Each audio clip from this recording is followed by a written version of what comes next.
am na. Ligi lam faaya. jërë ngeen jëf. dal leen ak jàmm ak waa Team Top Cas 221. moom mi xëy di wax ci lomotif bu doy waar bi nga xam ni moo am ci korité atum 2023 bile. amatuma équilibre.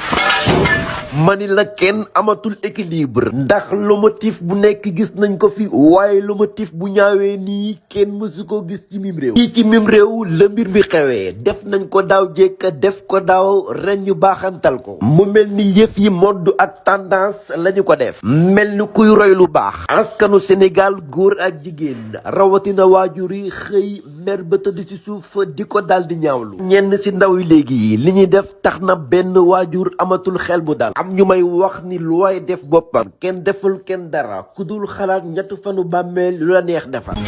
lomotif sur lomotif.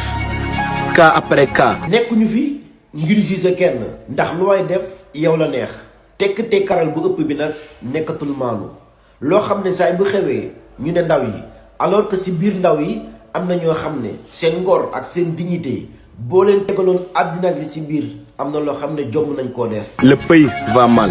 lii raam si ñeg bi la jëm. bu ñu ci jugul dina fa am kër ndax at bu jot ñuy gis jëf yu ko gën a doy waar. ñu yemoon ci def ñaawteef rek duñ ko wax waaye dañuy filmer seen bopp dem di ko wane ci ay réseaux sociaux. mu mel ni xamuñu ni réseaux sociaux yi ni mu mën a defaree noonu la mën a yàqee te lépp lu fi xës ba dugg dootul génn dara gënul ñaaw nga def dara bàyyi fi say doom màgg ñu naan sa papa wala sa yaay moo fi defoon lii. lu bëri da nga koy weer mu am valeur mais taat den koy nëbb. à qui la faute. loolu la ñëpp di laaj. parents yi dégager seen responsabilité. loolu tamit dëgg la waaye am na parents yoo xam ne ñu ngi yar lépp lu ñu mën ñun ndaw yi kay ñoo të di def lu ñu neex. yar ak yefal dafa bokkul. ku bañ sa doom jooy ba muy nekk xale nga may ko trop de liberté bu màggee jooy loola. bu la mbëggeel ak alal taxee ngay def yenn yi bés dina jot di nga ko rëccu dafa jot jëf yu mel nii dakk fii ci réew mi na ku nekk wax sa xalaat nan nga gisee ci mbir mi ak lan lañu war a mën a def pour jëf yu mel nii dakk ba faw ca commentaire yàlla.